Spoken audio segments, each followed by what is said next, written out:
Hey Denny, how you doing, man? I'm well, Lewis. How are you?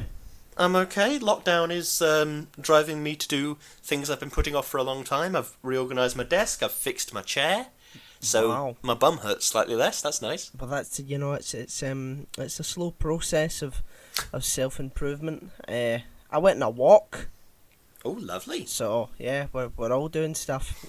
Oh, yeah. Um, but yeah, Better Call Saul, episode 10. It's over. Yeah, it is over. I quite enjoyed it, I've got to say. I think, oddly, we're leaping into it here, it seems. I think, oddly, I was sort of bored by the Kim and Jimmy storyline. Yeah. Like, I'm aware that that's major character development for Kim, and it's a major change for the both of them. But I was also quite bored by it in comparison to the Lalo Nacho storyline. Yeah, I suppose that's to be expected when there's an assassination going on. And then Yeah, you that's true. That's true. return to the hotel room. But Return to the hotel room, and their biggest trouble is, oh, have you got mint chip ice cream? yeah, I thought that was a nice little nod back to episode 3. Oh God, yeah. I didn't Yeah. even connect the dots, but yeah. But anyway, first things first. Yes. This episode is called Something Unforgivable. It was written by Peter Gould and Ariel Levine. It was directed by Peter Gould, and it's starring Bob Odenkirk, Jonathan Banks, Rhea Seehorn, Giancarlo Esposito, Tony Dalton, Michael Mando, and Patrick Fabian, who is actually in it this time, surprisingly. You know, genuinely, I thought he was going to offer Kim a job. I thought and then season 6 would be, so, Kim, you thought about the job? You got But he did not. You thought about the job? I thought that as well, but nope. So opening statements.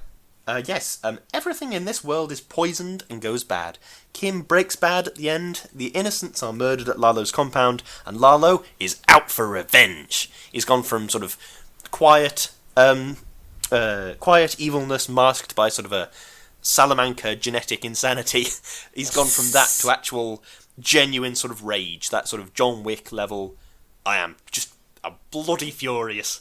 That's what he's saying in his head. Yep, in his northern accent. Yes, because Lalo is of course from the north of the UK, Yeah. not from South America. He's from the north of the UK. God, I'm pissing furious. I'm busy furious with Guss. I'm gonna go back to Albuquerque and I'm gonna shoot him in the head. Yeah, perfect. A finale bereft of the huge, crazy Breaking Bad moments, but I see that as a blessing rather than a curse. This is moving the pieces in place for an epic showdown. Indeed it is. I think the thing I admire about these season finales where there's no climax sort of thing. It's like it's those sort of weird Oscar-winning films, things like Annie Hall, where there's no this is the start of the film, this is the end of the film. It's like these are all things that happen, and you have the luxury of being present for a thing and another thing. There's no start, there's no end. Definitely. I mean, I personally don't enjoy it as like a movie watching or a series watching experience, but I think it works here. Like, I didn't enjoy it in Annie Hall, but I do enjoy it here. Yeah, definitely. It felt almost like just another episode of Better Call Saul, rather than a season finale, which is annoying, I guess. But it's like, would you rather have Kim die this season or Lalo die this season, or would you rather have them all for the last one and have a blast as the show actually finishes? That's very true. That because I had expected Kim to die in this series, but then she never did. And I think I keep reevaluating my stance on what the end of Kim's arc needs to be. Because for like the whole time we've been recording this podcast, I've been saying, no, Kim needs to die. Kim needs to die because of Jimmy. That needs to happen. It's got to happen. But now it's sort of Kim has broken bad, essentially. Kim is suggesting they I don't even really understand what it is they're trying to do to Howard, but he's suggesting they fuck over Howard in some obscure legal way. Oh, go on. Sorry, there was a case back in season 1 that Jimmy and Chuck founded together, and it was this old folks company were Sure. sort of shortchanging the old residents systematically, and Jimmy and Chuck went to HHM to get it like properly done, and Jimmy hated that, but he was like, right, fine, we obviously need help, and without Jimmy's knowledge, Chuck refused to let Jimmy join the legal team, essentially. Oh, God. Despite having discovered this massive case, because it, Chuck and his jealousy of his brother, and yeah, but what Chuck negotiated was that Jimmy got 20% of the common fund when that case fell through, and Sure. so that's like years in the process, and now they're actually talking about just getting all their money back. Oh, okay, yeah. Okay, well, either way, they're trying to sort of fuck over Howard in this obscure way, and yeah, it's this slipping Jimmy thing that has sort of infected Kim. Kim is slipping Kim in some way, which, by the way, slipping Jimmy and slipping... I don't like that. That just sounds kind of gross to me. It's like, why is he slipping? Why is he a greasy person? I think that's a gross turn of phrase, and I can't really put my finger on why, but I know I don't like it. It's because when he was living in where was he? I'm trying to remember where it was. He was His hometown anyway, or whatever, yeah, a very cold place near Lake Michigan, and he used to slip on the ice on purpose to try and scam people out of money.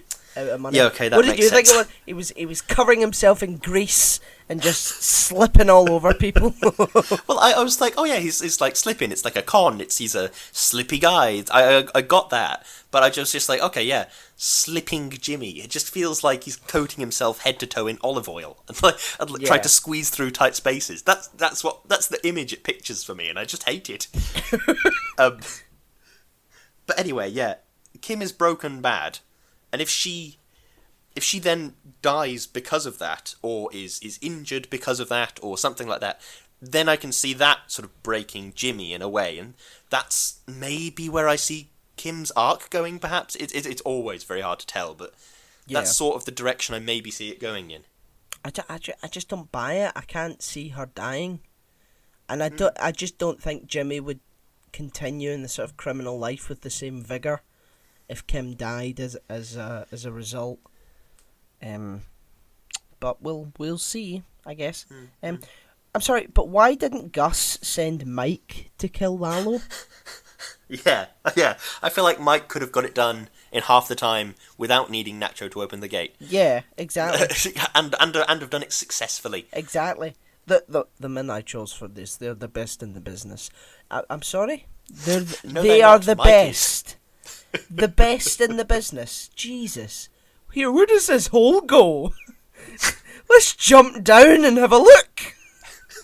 You'd think if you were going to like have a strike on someone's compound, you'd at least try and get some blueprints or something first. And don't get me wrong, I can see Lalo trying to keep his secret escape tunnel off the blueprints, but you'd think you'd at least have a look round before you actually turned up, and you think, this piece of grass doesn't fit with the rest of it. What's up with this piece of... Oh, there's a secret tunnel. Do you know what I mean? Yeah, you just think, wait a minute, okay, so there's a secret tunnel that's been left open for us to just jump down and have a wee look-see. Isn't it possible that this is some sort of trap? Maybe there's a bomb down there or something. Maybe we'll just send one person down. Send one of us down, and then the rest of us will guard the entrance in case someone comes back or something like that. That's the logical thing to do. But no! We'll all jump down, have a good old party, bring the fucking cocktail maker, and One thing I did like, though, is that...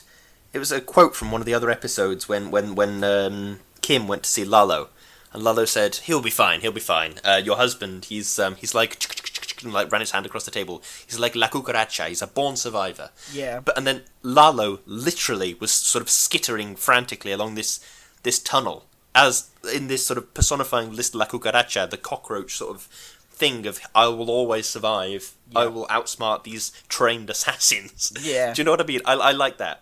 I like that as well. I mean, it's It is pretty smart on his front. I mean, he's very, very capable. He jumps from high places, and he seems to be able to handle himself. Because he looks like he spends a lot of time in the gym. Do you know what I mean? Yeah. I don't know if being a drug kingpin enables you to spend a lot of time in the gym, or if there's a lot of paperwork. But I would imagine he does a lot of, like, he looks like lean. Do you know what I mean? He doesn't look like fat, or he doesn't look like he spends a lot of time sitting around. Do you see what I mean? Yeah, he doesn't look as if he spends a lot of time sitting around making podcasts about fictional characters like we do. Yes, Lalo is toned, and I am essentially round. That's exactly what's happening. I have merged into my chair. We are one. You and the chair are one. That's why I repaired my chair this morning. You've got to take after yourself. Of course. What is Lalo's course of action? I don't know, because if he goes back north of the border and kills Guss, then that'll be like a money supply chain problem for the cartel. Yeah. And like, I can't see him doing that. Lalo isn't an idiot. That's the thing I admire about him, is he's like when he was in the desert, when Nacho dropped him off at the well, and he was like, no, you can go if you want. And then for that 1 second, he was like, oh, hang on. What about Jimmy's car? That's got to be out here somewhere, isn't it? And he's not stupid. He will think of these things. Exactly. I can see, say, Tuco or someone. I can see them going back north of the border and killing Guss. But I can't see Lalo doing that. I can see him strategically setting fires or something and making Guss kill himself. No, Guss won't kill himself, obviously. But I can see Lalo's scheme trying to be more manipulative than just, I'm going to get a gun, go to his house. Do you know what I mean? I'd imagine that he's going to use Jimmy in some way. Probably, yeah, probably. And they two will be in danger while they're trying to fuck over Howard. But then that introduces the question: what could Jimmy possibly do? Because Jimmy doesn't know Guss. Do you know what I mean? And even in Breaking Bad, Jimmy doesn't know Guss. Well, he's a magic man, isn't he? They'll think of something. Yeah, I suppose there's that. See, do you know what? Whatever we try and predict for this show, it's not going to come to pass, because no, 100% not. There are vague plot points that we can maybe guess at, but for the actual schemes that these characters employ, it is impossible. It's like there's about 18 steps of removal before it gets to the actual desired outcome. And it's the opposite reason that we can't predict Doctor Who. Because we could sit here, like we used to sit here on the Whisper and talk about Doctor Who and say, like, oh yeah, well, I think this is going to happen or this is going to happen. And we'd come up with increasingly dumb, idiotic scenarios that were increasingly ridiculous. And then we'd come up with, yep, in that case, Jodie Whittaker Doctor is going to stand over all of them and get a big pepper grinder full of gold and grind it over the Cybermen. That's what she's going to do. And then we watched the season finale and it was even more dumb than that. We couldn't predict Doctor Who because it was so ludicrously idiotic. Yeah. But we can't predict Better Call Saul because it's so ludicrously clever. Yeah. There's no way you could ever say, yep, this is definitely what's going to happen. No doubt. Definitely not. I mean, I had no idea that they were going this way with Kim. I thought it was a simple, Kim doesn't like what Jimmy's doing and then leaves him. I thought that was it. But yeah, no, she has this another level of complexity. And it begs the question, was Kim always like this? Does Kim have something in her past that she's not revealing that sort of explains her sort of her tug of war with Jimmy and Saul over Breaking Bad? I don't know. But we'll find out in about 2 years. Oh yeah.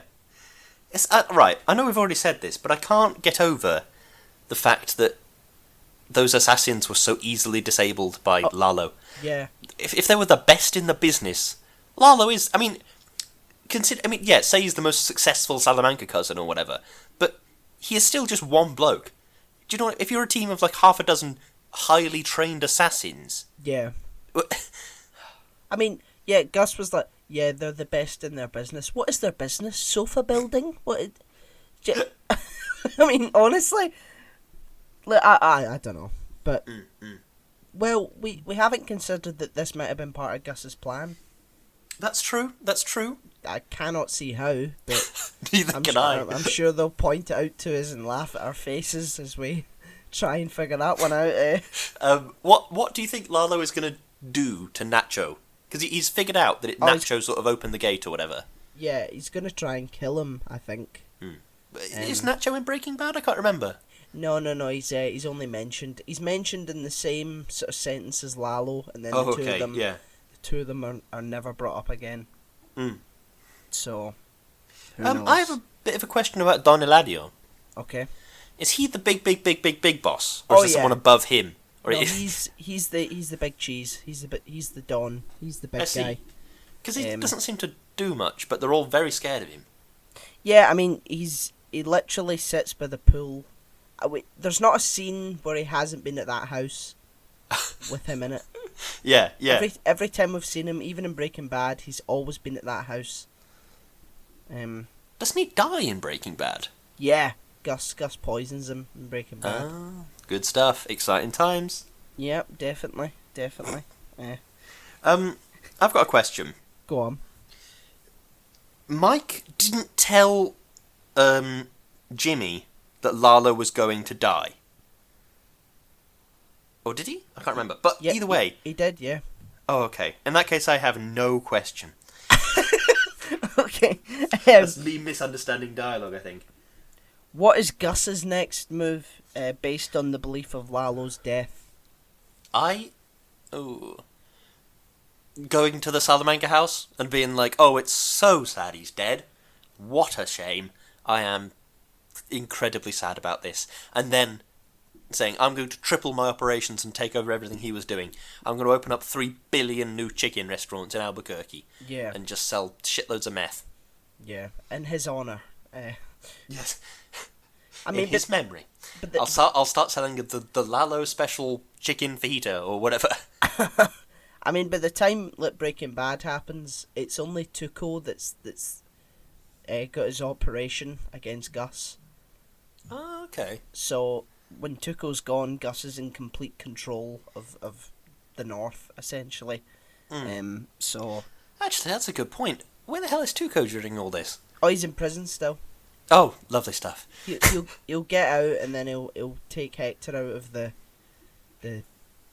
care home and put him in that country club, and it's less of a country club and more of a fucking hut.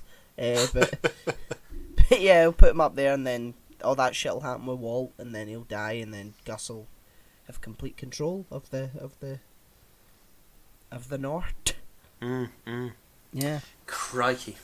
What's Lalo's next move? Oh, I really don't know. Because just keep running. Just keep running forever. Because the question is he going to develop like a John Wick style anger where he could walk from his house in South America to Gus's house in Albuquerque and then just strangle him? Is he building up that level of John Wick rage? Did I say Nacho or Lalo? You said Lalo. Oh, sorry, I meant Nacho.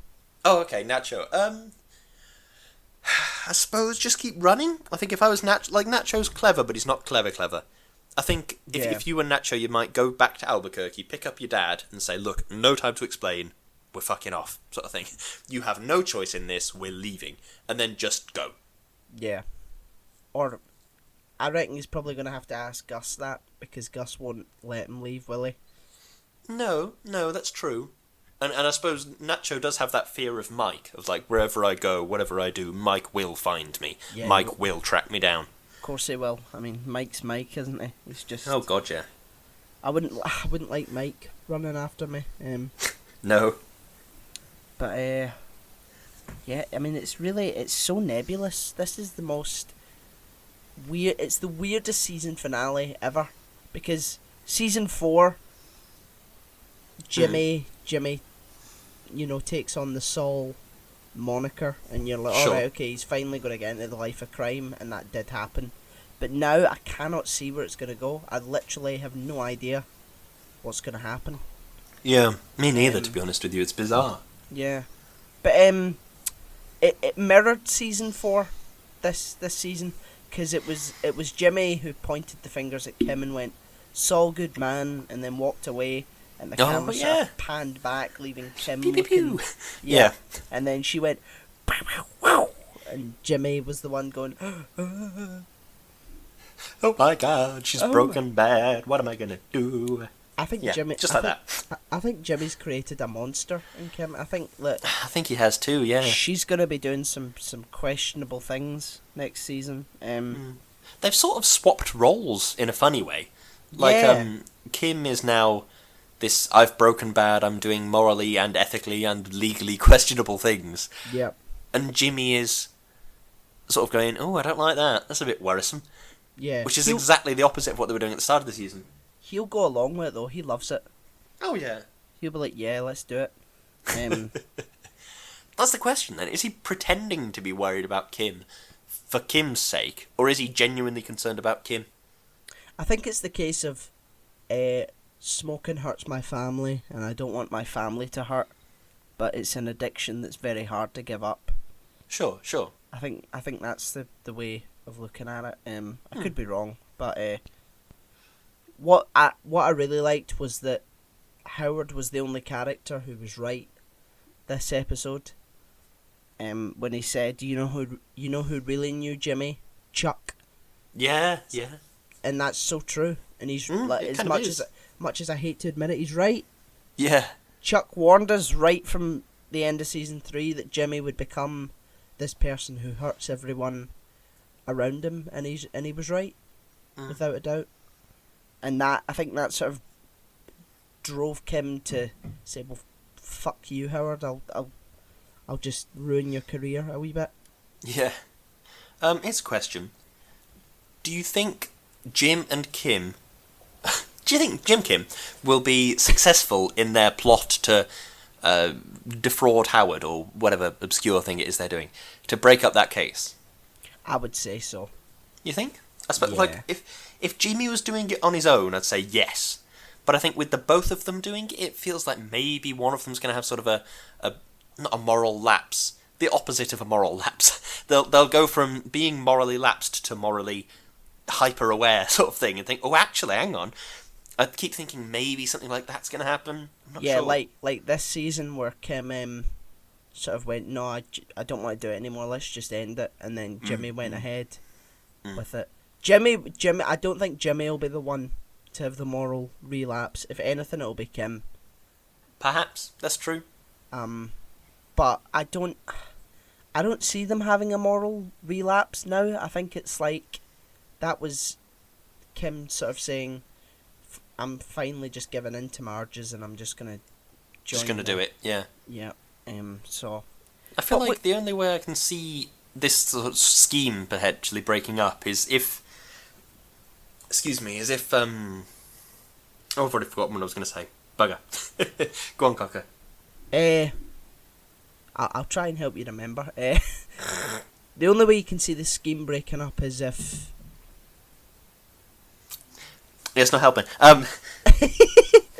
Is if Jimmy does something to protect Kim. Like if he somehow changes the nature of the scheme, or he does something which means that Kim is not... She has, like, plausible deniability, or is defensible in court, or whatever it might be. Yeah. I reckon that's the only way it'll fall apart, is if Jimmy sort of goes, oh, shit, yeah, what if Kim goes to prison? And then ends up saying, okay, well, I'll just do this thing to protect her, and then the thing to protect her doesn't actually pan out. It somehow damages the scheme, or it somehow damages what's going on, or... Yeah, maybe. That's a way. Indeed it is. I've got a way that the scheme could fall through. Yeah? Jimmy takes the job. They both take jobs with HHM. Yeah, and that's it. So, if you thought it... Yeah, I want to take it, actually. I'm going to take it this time. Because we were going to do a scheme to get it, but, you know, all that HHM money is just too much to turn down. Oh, that's a shame. Poor Patrick Fabian, I mean. Yeah.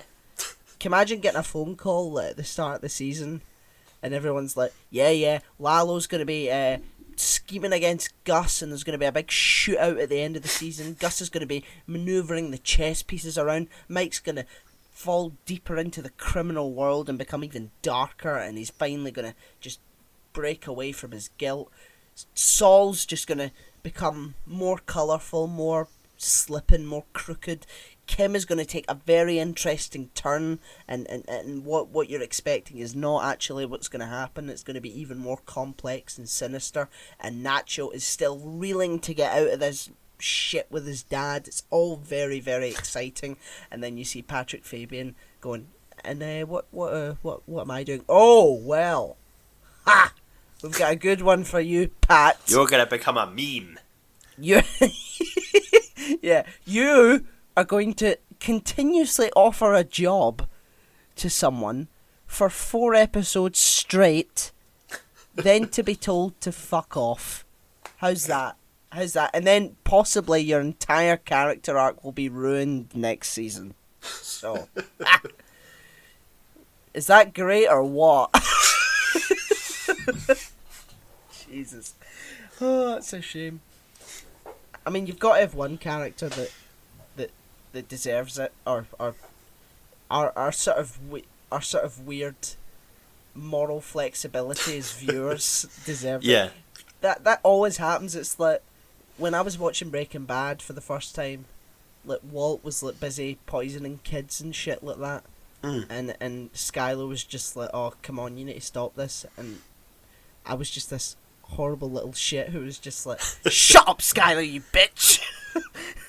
I felt like I know you haven't watched it. I know you haven't watched It's Always Sunny. I felt like Dennis Reynolds, who is by far the worst character in that show. He's just so awful. It's unbelievable. And if his catharsis isn't being met, he'll just come down on you like a ton of bricks. But what I like about this show is that it's far more social, and it's far more sort of character driven than Breaking Bad was, because Breaking Bad was definitely character driven, but it was about drug dealers and explosions and shit like that. It was a catharsis, essentially. But this show is quieter, more nuanced. The characters have got their own. I don't even know why I'm saying that, because Breaking Bad is such a good show, but this one I just feel is like it's a more reserved younger brother, I think. Yeah, I know what you mean. I suppose Jimmy himself is a more reserved younger brother, in a strange way. Yeah. And yeah, in many ways. Which is, again, plays into that sort of parallel between the two shows. Which is... Oh, the symbolism. I think I've run out of actual questions. I've got lots of other things, like, that's a nice kitchen. Seems like crime pays, ha ha ha ha. Lots of things like that. But, those horses are nice. That's another very valuable note, I think. Yep. Have we got any others that are good? Kim is a good egg. Is she? Well, I mean, at the time I wrote the note, I clearly thought she was. Sadly, it's not time-stamped, so I can't say, oh yes, she did this thing and now she's a good egg. So I have no idea. She might have been overall, she's probably a medium egg. I'm not sure if she's a good egg or a bad egg. A grey egg. A grey egg. That's exactly what she is, yes. Yeah. A grey... Oh, my God, a grey egg would be horrible. Would you eat a grey egg? So if you were like, oh yeah, I'll have a full English, and they presented you with the normal stuff, like sausages, bacon, beans, and an egg that was grey. 2 fried eggs, both grey. No, I wouldn't eat them. No. Good choice. I wouldn't either. Is it the same stuff inside and it just looks grey, or is there something else in there? You don't know. Oh, right, okay. You're just looking down at the plate thinking, why are those eggs grey? So essentially I could cut it open and ash could fall out. Yes. That is... Wow. Jesus. Yeah, I think I'll give that a miss.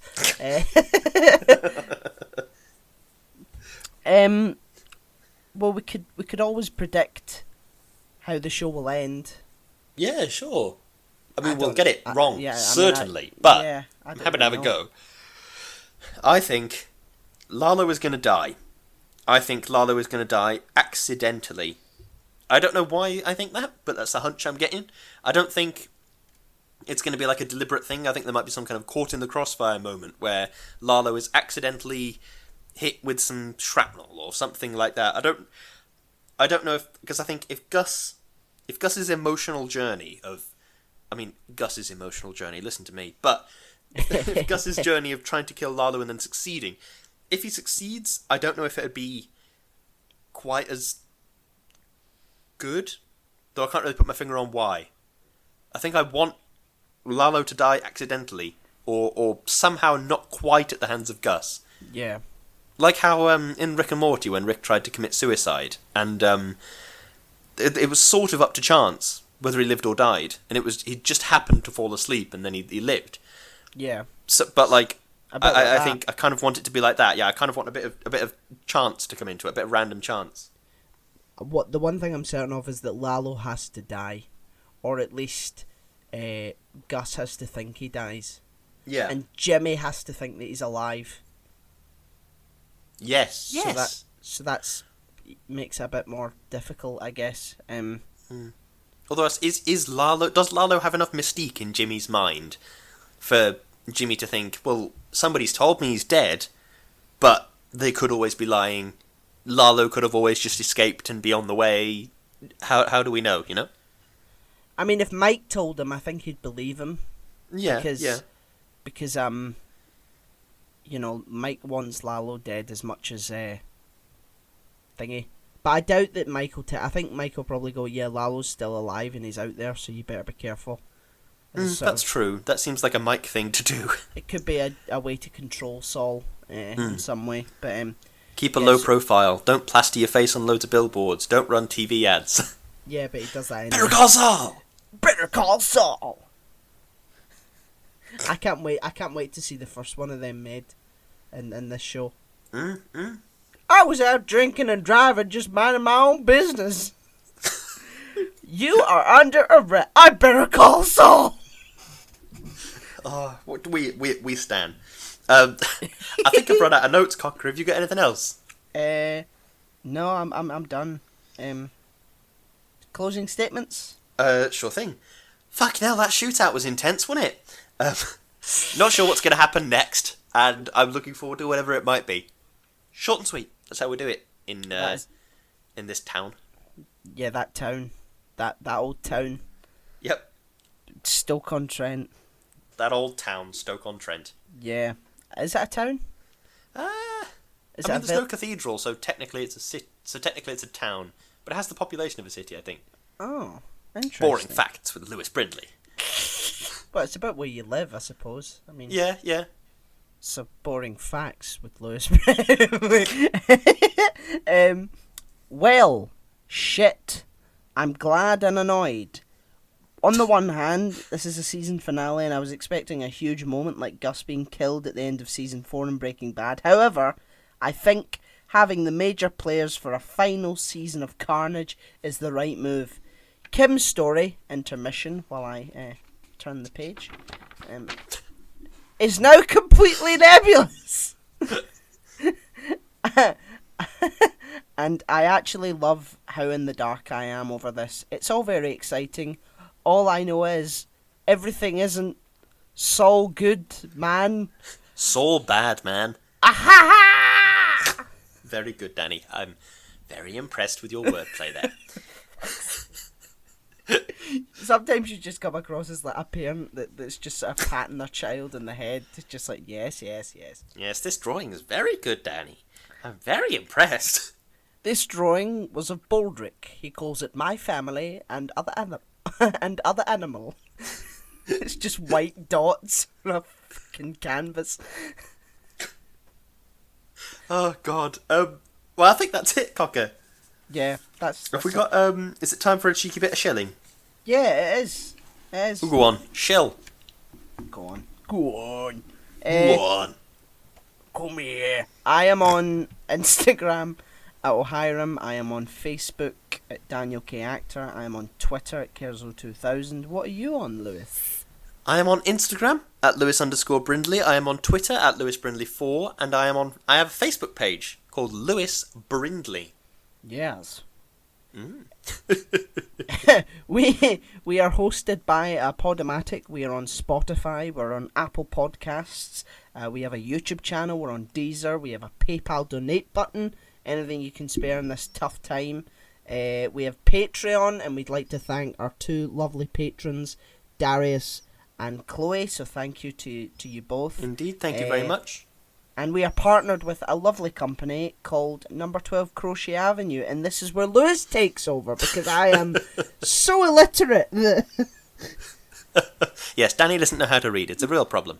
But anyway, Number 12 Crochet Avenue is a business run by my superb, amazing wife. She crochets, and she is ludicrously good at it. She's just got some new yarn this week from a local dyer to us, and she's going to do some kind of crazy magic with it, and I cannot wait to see what unfolds. She is super awesome. Her Instagram is at Number 12 Crochet Avenue, and it's definitely worth going and checking her out. She does commissions, she does amazing things, and the Instagram feed is... you can't see because it's an audio medium, but I did one of those things where you kiss your fingers like a chef. It's that. So go and check it out. It's a gorgeous Instagram feed. It's definitely worth a look. Have a look. She's awesome. And also, in the yarn and knitting and crochet genre, let's go with genre. My wife and I are currently trying to raise some money for the NHS in this trying time. So we are trying to raise some money. So we're going to do a 24-hour knitting / crochet / whatever marathon. And we're trying to raise as much as we can. It's going to be sponsored. There's a GoFundMe link through the link in my bio on my link tree. So if you're listening, you probably know what my link tree is. So go and check it out. Anything you can spare would be very much appreciated for the wonderful NHS and all it does for us. Definitely. Anything you can spare. Indeed. Well, thank you very much for listening to the podcast.